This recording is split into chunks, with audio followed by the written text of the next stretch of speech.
What's going on, you guys? It's your boy Kaiza-Sama, and we are back with another Dragon Ball Daima episode review. Now, without further ado, we're just gonna hop straight into it as we do pick up right where we left off from last week's episode. We know that a wish was being granted with the 3 Dragon Balls within the Demon Realm, and Glorio had gathered them because Arensu told him to. Now that he gathered them up and he summoned up a Purunga, he says the wish in this Namekian language, and once we get a grasp of what he actually wishes for, he basically wishes for Goku and the gang to actually be reverted back to their normal sizes. So we actually do see them coming back to their adult forms in this episode. So that is something that we can all be, relieved about now. We don't have to worry about them in these small kid bodies. We can really just get the full-on fight. We can get the real action that everybody's really been, anticipating. Now that Goma is actually a lot bigger than them, even in their adult bodies, this is where that real challenge is, really going to be shown as they are now being, brought back to their adult bodies. But it's still even now a bigger challenge, being that Goma, this evil third eye is doing something to where it gives them something to where it's very similar to a Zenkai boost. And every time he's on the verge of dying, he gets like 1.5 to like 2 times bigger than what he was before. So that is kind of like the downfall, is that he has this huge power stamina thing that really is like not showing any time, anytime soon of like slowing down. So Goma is really showing that he's like really impenetrable right now. Every time we think he's going down for the count, he really just comes back even stronger. So we end up seeing that everybody is back to normal. Goku, he's, sparring a little bit. He's getting back to his adult body. Vegeta, he's glad to be in his adult body. Piccolo, West Kai. And then we even see that our boy Dende has now turned from the baby back to his kid self. And Pansy, she's just like surprised because she, I guess, I don't know if she knew that he was turned into a baby or whatever, but, she's just totally surprised by everything that's going on. And once we see that everybody is back to normal, Goma, tells everybody that just because they're back to their normal selves doesn't really mean anything different to him. And we also see Arensu, she's like, just surprised at what Glorio actually wished for. And she had no clue what he actually wished for until she looked around and she saw that all the little kids were basically adults again. And then she, slowly figures out that Glorio actually, betrayed her. That's why the episode is actually titled Betrayal, because, we see that Glorio didn't really betray Goku, but he actually betrayed Dr. Arensu. So, now that actually proves that Glorio is really on the good guy side. So we get Vegeta actually telling Goku that he's going to fight Goma because, it's his turn to fight. Goku decided on this order in the first place. So we see that Vegeta does start out in base, and once he's, in this base form and he's fighting against Goma, it's really more so of like him just getting used to his adult body. He's not really going like super serious right now. So that is one thing to take into consideration when the fight does very start, and we also get a scene where Arensu actually, we get a vivid scene of Arensu actually firing Glorio as, she says that, don't forget everything that I've done for you. Basically how I brought you out of the 3rd demon realm from the slums and all that. And Glorio, he does admit to her that he is grateful for what she's done. But, it's kind of just one of those things where, dude, you got to kind of see past the short, sight, wish of what you want and see like what is needed for right now. So I guess she kind of understands that, and she fires Glorio in the sense of like, okay, you're not under my control as like, I'm telling you what to do anymore. So Glorio, he flies away. Excuse me. And then we see Majin Ku, he actually steps up and he says, I'm still here. And we just see, Arinsu, she just smiles because she's just, glad that she has company, I guess. And we see, we pan back to the fight with Vegeta, and he basically turns up from Super Saiyan all the way up into Super Saiyan 3. And we get this iconic shot of Super Saiyan 3 Vegeta now being canon in his adult body. He's standing there. We got the shot of him. The electricity is flowing around him. And then out of nowhere, we just see Goma's face just take a straight uppercut. He just goes straight into his gut, bro. Vegeta's just already right there. Goma didn't even see it coming, bro. And basically, we get a little short scene of how Vegeta was bodying Tamagami number 2, in which after he's in his Super Saiyan 3 adult body, we see he's just straight bodying Goma, bro. He's straight punching him. He's meeting him, right behind him, kicking him right in the back, throwing him in the air. Then he hits him with a straight Lion's Barrage kick straight into the ground. And Goma, he's not done yet because he shines, the light of his third eye, and it gets Vegeta off of him. But then they just start going blow for blow with their ki blast. And we then get a scene, cutting back to Glorio. He's stumbling back, walking towards Goku and, Pansy and all them. And he's kind of afraid that, they're not going to accept him back, because at first they were calling him like a traitor and all that when he had first gathered the Dragon Balls. And, he thinks that they aren't going to accept him back into their friend group or whatever. But Pansy starts flying over there, and she basically assures him that they're still cool, and she's actually happy that he made the right choice. And once he approaches Goku basically just thanks him, and he calls him Glorio for the first time and calls him his, correct name, and Glorio calls that out and, kind of just smiles at Goku. And once we see Glorio actually standing next to Goku, it kind of gives us a certain view, a certain perspective that Glorio is actually, a lot shorter than Goku. I won't say a lot shorter, but he is a tad bit shorter than Goku now that Goku is back in his adult body. And I feel like at this point, we're probably going to see Glorio probably get involved again during the final sequence of the fight.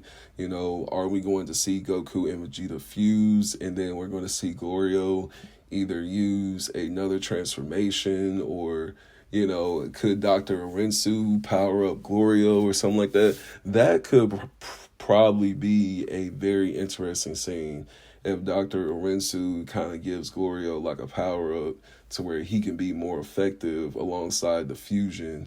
And then we just see this almighty fusion and Glorio side by side just fighting Goma. That would be crazy, bro. That would be freaking insane.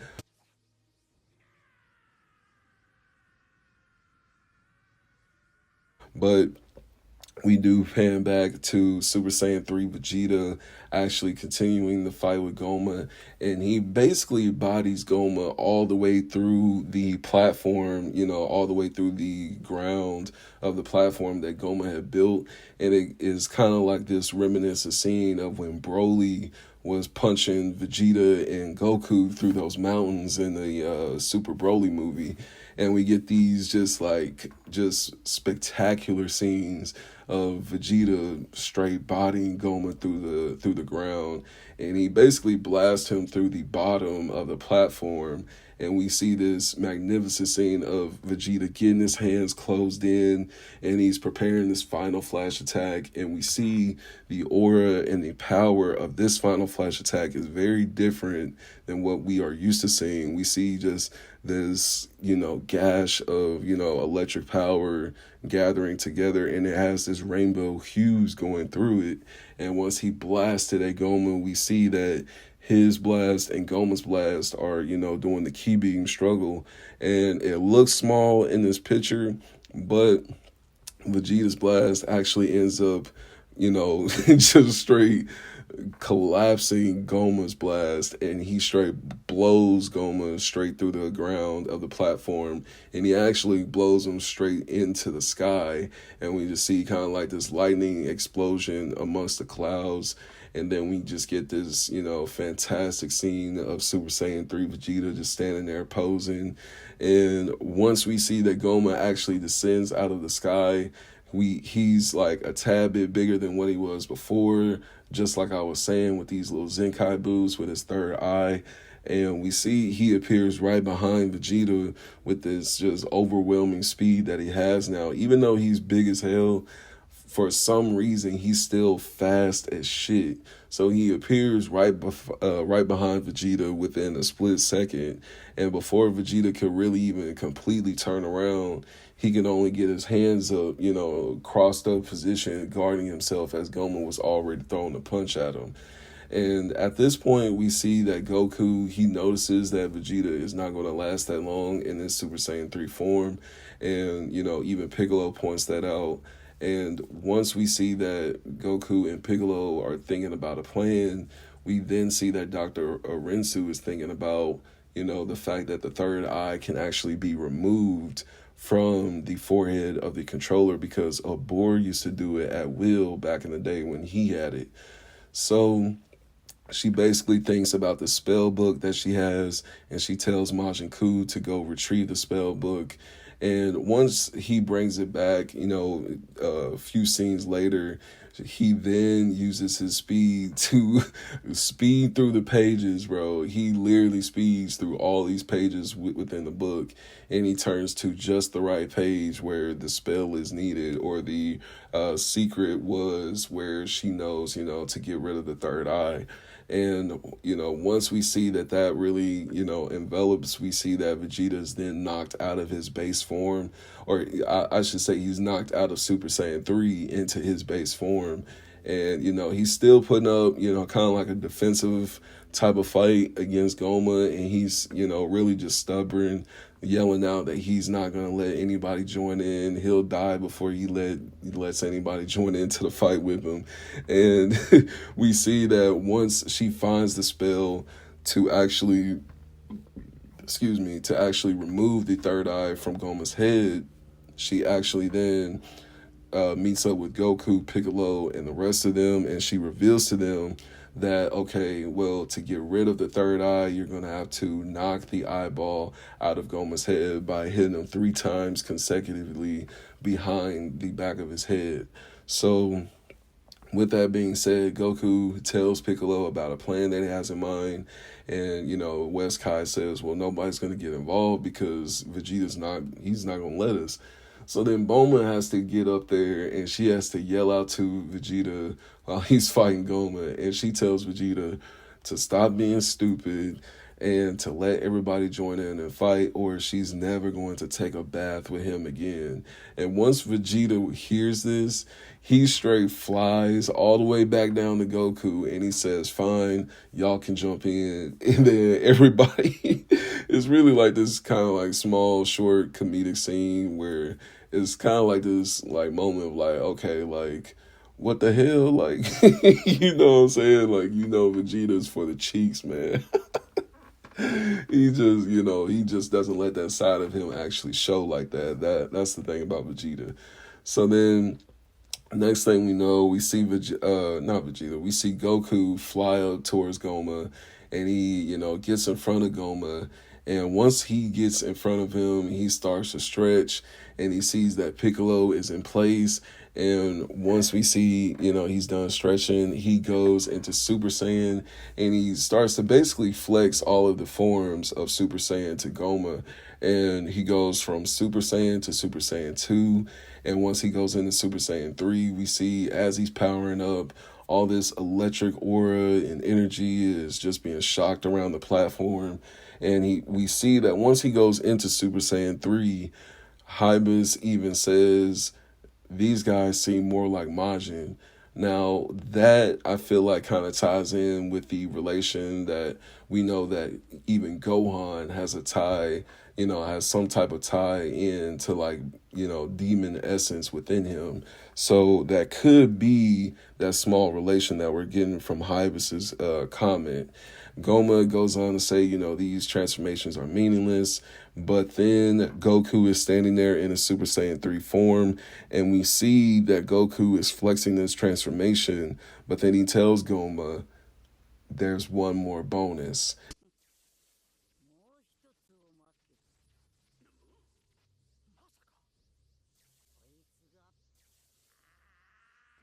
And this had me hype, y'all, bro.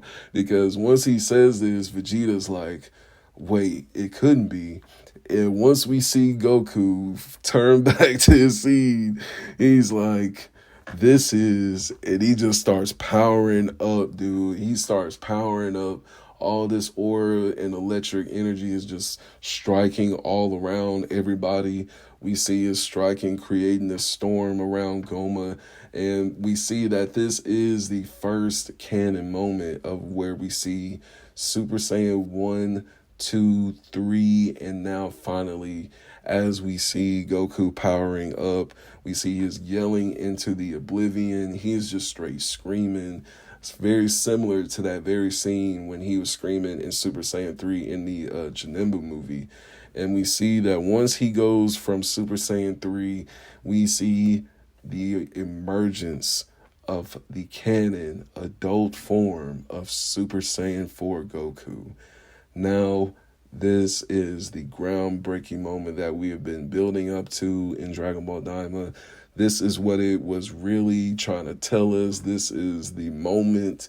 This is the absolute peak of Dragon Ball Daima, people. So this is it. This is it. Next episode, they're going to fuse. They're going to use some type of, new transformation more than likely. I feel like the fusion is going to use some type of new transformation is basically what I'm saying. Now, to crack down on what this Super Saiyan 4 really is, what this form really is, what it's going to mean for the future, the fact that it has different hair, I feel like this kind of relates to just the fact of like that demon essence within the Saiyan genes and like the Saiyan ape genes actually being awakened. I feel like it kind of relates to like that primal essence of like the Super Saiyan 4 really being brought to the surface, and on top of just the simple fact that they wanted to give it a new look, for this new series of Dragon Ball Daima. So we still have the red pinkish hair on like the fur, the body, but as far as the actual head hair, it is now reddish. And me personally, I like this. Now, as far as the tail and what this means as far as Goku not using or not having to use the tail in order to turn into Super Saiyan 4, we do have to kind of turn back to some non-canon, episodes. And we basically can turn back to Xeno Goku. Xeno Goku, necessarily, he didn't really need a tail to go to Super Saiyan 4. If you watch some of the episodes of Super Dragon Ball Heroes, Goku was in Super Saiyan 3, and then he and Vegeta would just willingly power up into Super Saiyan 4 like it was nothing.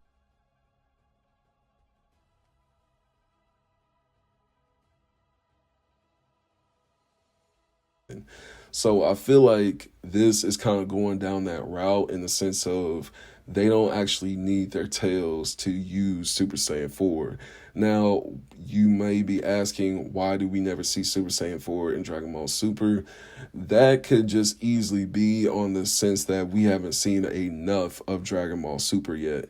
You know what I'm saying? Because we know we have the manga and all of that, but we still have more story that's developing even after Super Dragon Ball or Dragon Ball Super Hero, and even after the newest manga of Goku and Gohan sparring.